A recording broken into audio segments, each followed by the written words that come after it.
এই দেশের মধ্যে কোন নাস্তিক মুরতাদকে সুযোগ দেওয়া হবে না।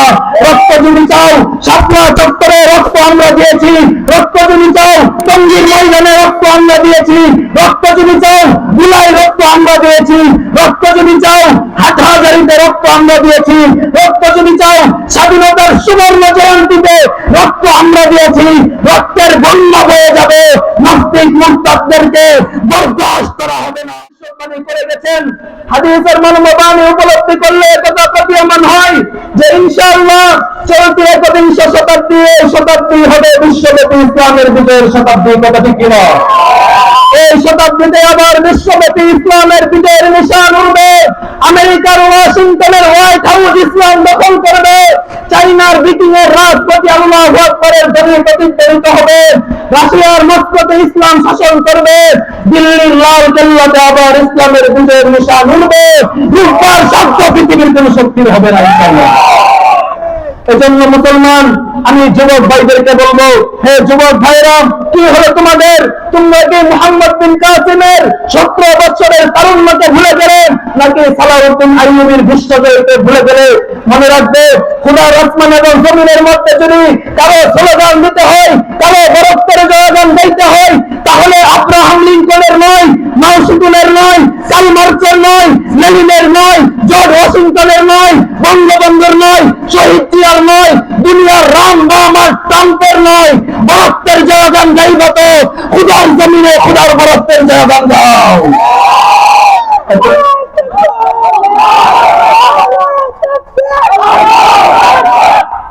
এজন্য মুসলমান বলতে চাই, এই দেশ হলো মুসলমানদের।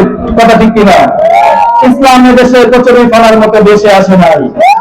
ইসলাম এসেছে হাজারো লাখ কবরের উপর দিয়ে। কথা ঠিক কিনা? সংক্ষিপ্ত একটু বলি, আটলান্টিক মহাসমুদ্রের পূর্ব পাশে মদিনাতুল আতিকাতে যা দেখেন, সেখানে উকবা ইবনে নাফি রাদিয়াল্লাহু আনহু এর কবর পড়ে আছে। সুদূর সোমালিয়াতে যা দেখেন, সেখানে হযরত কুতুব বিন আব্বাস রাদিয়াল্লাহু আনহু এর কবর পড়ে আছে। সুদূর জর্দানে যা দেখেন, সেখানে জাফর তাইয়ার ও আব্দুল্লাহ ইবনে রাওয়াহার কবর পড়ে আছে। সুদূর তুরস্কের রাজধানী ইস্তাম্বুলে যা দেখেন, সেখানে আবু আইয়ুব আনসারী রাদিয়াল্লাহু আনহু এর কবর পড়ে আছে। সুদূর ইরাকে যা দেখেন, সেখানে আব্বাস রাদিয়াল্লাহু আনহু এর কবর পড়ে আছে। সুদূর কুবায় যা দেখেন, সেখানে আলী কাররামাল্লাহু ওয়াজহার কবর পড়ে আছে। সুদূর দামেস্কে যা দেখেন, সেখানে বেলাল হাবশির কবর পড়ে আছে। সুদূর উলকুবে ইসে আরব সাগরের তীরে যা দেখেন, সেখানে আবু আব্দুল্লাহ রাদিয়াল্লাহু আনহু এর কবর পড়ে আছে। এভাবে হাজারো লাখ কবরের উপর দিয়ে এক সাগর রক্তের বিনিময়ে ইসলাম এই বাংলাদেশ পর্যন্ত এসেছে। তাদের এই সম্মেলনের পক্ষ থেকে ঘোষণা করতেছি, এই ইসলাম নিয়ে, এই দেশ নিয়ে, এই দিন নিয়ে, এই স্বাধীনতা নিয়ে, এই সার্বভৌমত্ব নিয়ে কোন নাস্তিক মুরতাদকে, কোন তসলিমার বাচ্চাকে, কোন ইহুদি খ্রিস্টানের দালালকে চিনিমিনি খেলার সুযোগ দেয়া হবে না, সুযোগ দেয়া হবে না। এজন্য মুসলমান প্রস্তুত থাকতে হবে, কারণ এদেশ কোন আব্রাহাম লিঙ্কনের নয়, এদেশ কোন মাও সেতুনের নয়, এদেশ কোন কার্ল মার্ক্সের নয়, এদেশ কোন লেনিনের নয়। এদেশ হলো মুহাম্মদ বিন সাকাফির, সালাউদ্দিন আইয়ুবীর, সুলতান মাহমুদ গজনবীর, শাহজালালের দেশ, শাহপরানের দেশ, 92% মুসলমানের দেশ। এই দেশের মধ্যে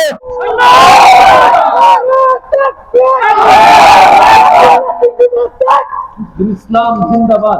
এজন্য মুসলমান তাকবীর গুলো প্রস্তুত রাখতে হবে। কথা ঠিক কিনা? মনে রাখবেন, আল্লাহ তাআলা পৃথিবীর বড় বড় ইসলাম বিদ্বেষীদেরকে ধ্বংস করে দিয়েছেন। আল্লাহ তাআলা নমরুদকে জুতা দিয়ে পিটায়া পৃথিবী থেকে বিদায় করে দিয়েছেন।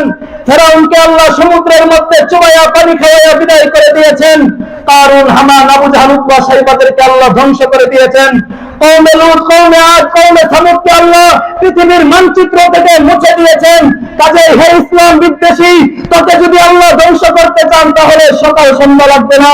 হে ইসলাম বিদ্বেষী, আল্লাহ তোকে ধ্বংস করতে চাইলে দুনিয়ার কোন রাম, দুনিয়ার কোন বাম, দুনিয়ার কোন আধুনিক শক্তি, কোন পারমাণবিক বোম, পশ্চিমা এনজিও, নারীবাদী সংস্থা, বুশ, ওবামা, ভারতের র, আমেরিকার সিআই, ইসরায়েলের মুসাদ তাদেরকে আল্লাহর গজব থেকে রক্ষা করতে পারবে না, রক্ষা তাদের হবে না।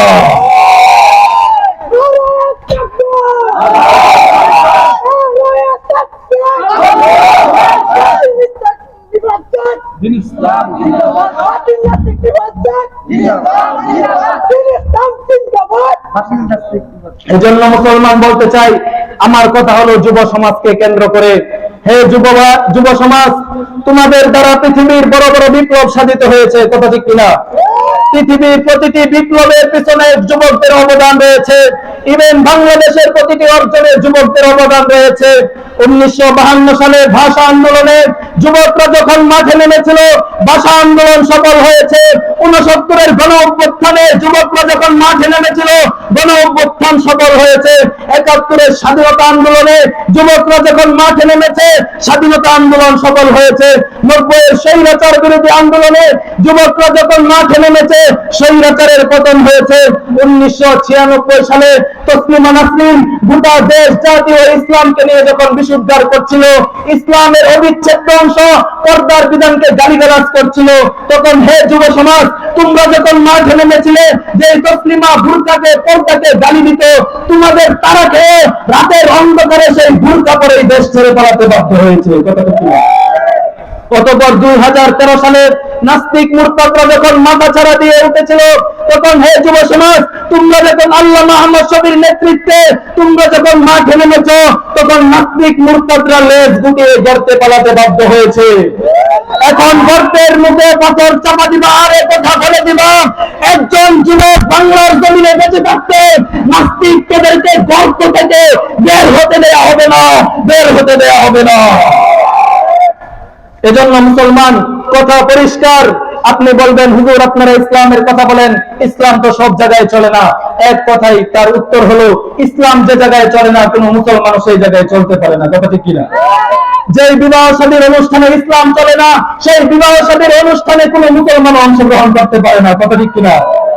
যে রাজনীতির মধ্যে ইসলাম চলে না, সেই রাজনীতি কোনো মুসলমানে করতে পারে না, কথা ঠিক কিনা? ইসলাম আছে যেখানে আমরা থাকবো, আলেম উলামা যেখানে আমরা থাকবো। এজন্য মনে রাখবেন, নবীজি সাল্লাল্লাহু আলাইহি ওয়াসাল্লাম আমাদেরকে সেই আমানত দিয়ে গেছেন। নবীজি বলেছেন, ইন্নামা আনা লাকুম মিথলুল ওয়ালিদি লিওয়ালাদিহি, আমি হলাম গোটা উম্মতের পিতার মতো। আমি দুনিয়া থেকে চলে যাওয়ার কারণে সমস্ত উম্মত এতিম হয়ে গিয়েছে। কাজেই হে উম্মতের আলেম সমাজ, অবস্থা যত ভয়াবহ হোক না কেন, তোমরা আমার উম্মতকে সঠিক পথে পরিচালিত করবে। এজন্য নবীজি সাল্লাল্লাহু আলাইহি ওয়াসাল্লাম যে আমানত আমাদের কাছে দিয়ে গেছেন, একজন আলেম হওয়ার অর্থ শুধুমাত্র একটি খেতাব ধারণ করা নয়, একটি উপাধি গ্রহণ করা নয়, বরং একজন আলেম হওয়ার অর্থ হলো নবীজির অবর্তমানে তার এতিম উম্মতের দায়িত্বের ভার নিজের কাঁধে তুলে নেওয়া, কথা ঠিক কিনা? আর এই দায়িত্ব পালন করতে গেলে অনেক নবী এই দায়িত্ব পালন করতে গিয়ে মাথায় মহার চোয়াল ঢুকেছে, দান্দান মুবারক শহীদ হয়েছে।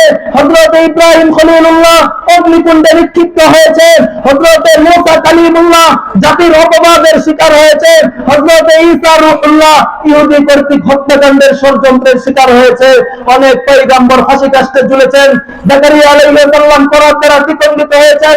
কাজেই হে উম্মতের নবী উলামায়ে কেরাম, এই দায়িত্ব পালন করতে গেলে তোমাদের প্রয়োজনের ক্ষেত্রে ফাঁসি কাস্টে ঝুলার ষড়যন্ত্র দেখতে হবে।